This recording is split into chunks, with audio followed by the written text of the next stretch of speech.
What's up everybody, it is Alex from Everything for iPod, and in this video I have a full comparison between the Samsung Galaxy S4 and the iPhone 5.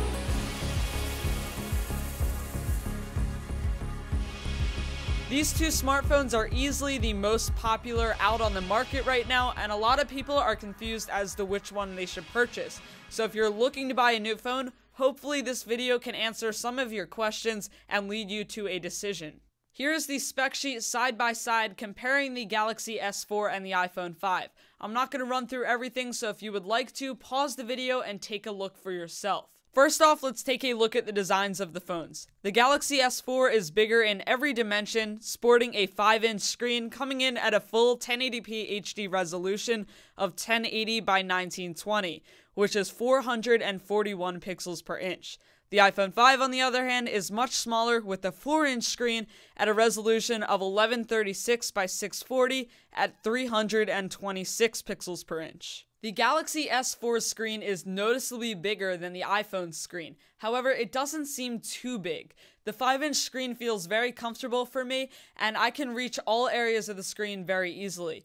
The device size isn't huge, you just get a huge screen with tiny bezels going around the rest of the phone. Whereas on the iPhone, you have some fatter bezels with a smaller screen, and overall still a smaller, more pocketable device size. If you want a big screen on your smartphone, the Galaxy S4's screen is pretty much as big as it can get without it becoming too hard to operate. On paper, it may look like the Galaxy S4 has a much better screen resolution than the iPhone 5. In reality, your eye can't make out any difference in screen quality over 300 pixels per inch, so you won't really notice any difference in clarity in the two screens. The display on the Galaxy S4 has very vibrant colors, which makes pictures and videos really stand out, whereas on the iPhone 5, you have very balanced colors. You will get used to either display within 5 minutes and it will look completely normal to you, whichever phone you choose. The Galaxy S4 doesn't scream build quality with the plastic materials like the iPhone 5 does with mostly glass and aluminum.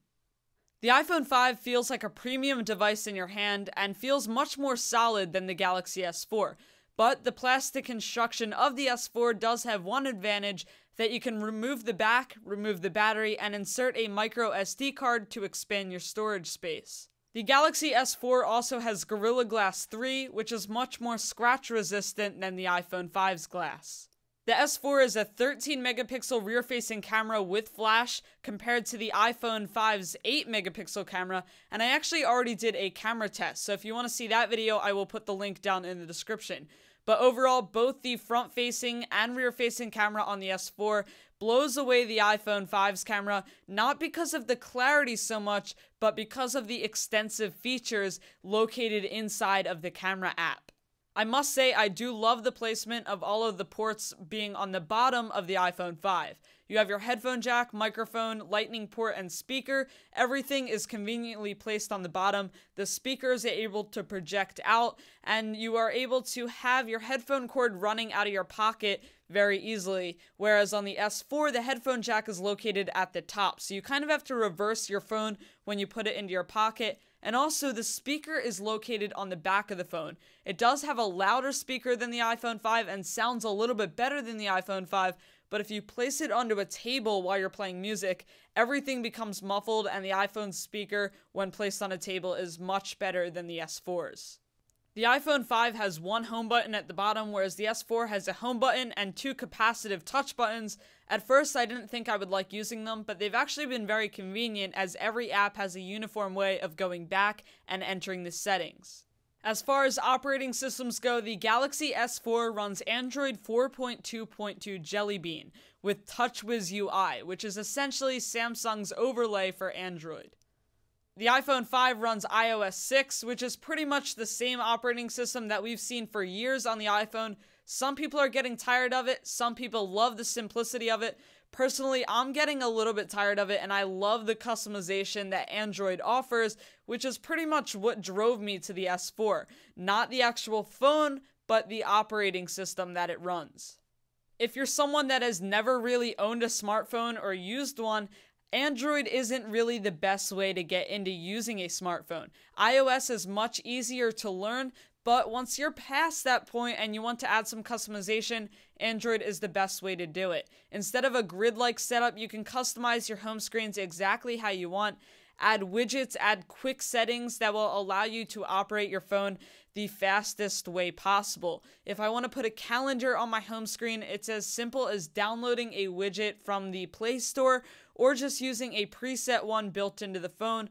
There's plenty of designs to choose from, and really, I love the customization. I can put a calendar on my screen, choose exactly what apps I put on my home screen that I want access to the fastest, and everything else that I don't want to see immediately will be located inside of my app drawer where I can easily get to it in alphabetical order.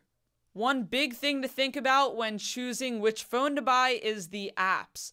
On the Samsung Galaxy S4 and Android, you use the Google Play Store, whereas on the iPhone and iOS, you use Apple's App Store. There's a huge number of apps on the Play Store, but your selection is not nearly as large as on iOS. And while most of the major apps are on both platforms, most apps are actually started out on iOS and then are later ported over to Android. So you may have to wait a little bit longer to get your favorite apps on the Play Store. However, the selection is very big, and most of the apps I use at least do have a Google Play version available. There are much more restrictions in the Apple App Store than in the Google Play Store, as in the Play Store you can get a lot of customization apps and custom launchers, whereas on the iPhone most of the apps are utilities and games, social networks. Really, you can't get the customization apps that you can get on Android on your iPhone. One more thing you have to think about is if you've already put tons of money into one app ecosystem, are you going to have a problem switching over to the other app store and having to repurchase all of your apps? Both operating systems and phones do have a lot of similarities, such as Google Now and S Voice on the Samsung Galaxy S4 and Siri on the iPhone 5, as well as both phones having a notification center, with the S4's notification center being just a little bit more powerful with settings quick toggles. Now for some performance benchmarking, first up I have Geekbench, which pretty much tests the overall performance of the phones. It gives you a number score, and on the Galaxy S4 I got 3,222. A pretty good score among smartphones. On the iPhone 5, a much lower 1,662, and that's the overall performance of the phones. Next up is GL Benchmark, which tests the GPU of the phone, which is the graphics processing unit.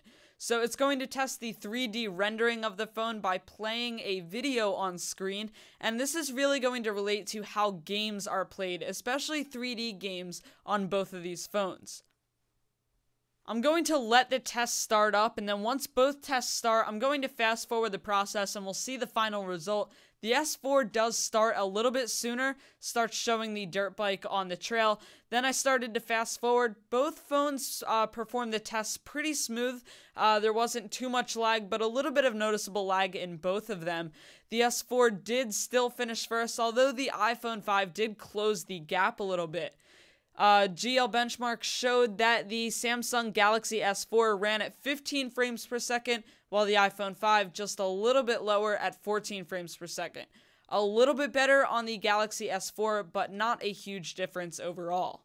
And the last test I'm going to do is the speed test app, which will test the LTE connectivity of both phones, and I'm testing these separately so that they don't interfere with each other while testing.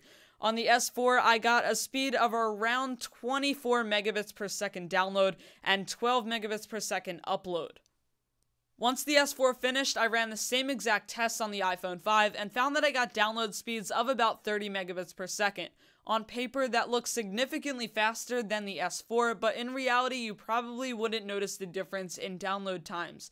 As far as upload goes, I got around 10 or 11 megabits per second, which again, you wouldn't notice the difference in the 12 megabits per second that the S4 got. So speeds, although the download speed may look a little bit faster on the iPhone 5, really, depending on your location, they're going to vary and you're not going to see too much of a difference.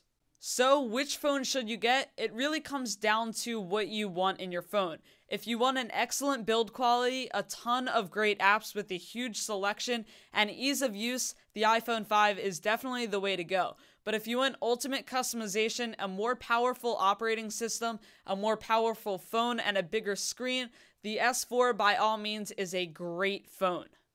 Android makes it very easy to use your phone with quick settings and widgets, but the S4 offers a ton of very cool features that you can't find on any other phone, such as Air View as well as the S View cover, and being able to use your phone as the remote for your TV. No other phone offers that, and you really get those unique features on the S4. However, on the iPhone 5, you get features like iCloud, where everything just syncs to all of your devices, and it takes no effort to back up your devices and transfer pictures from your phone to your laptop or your tablet.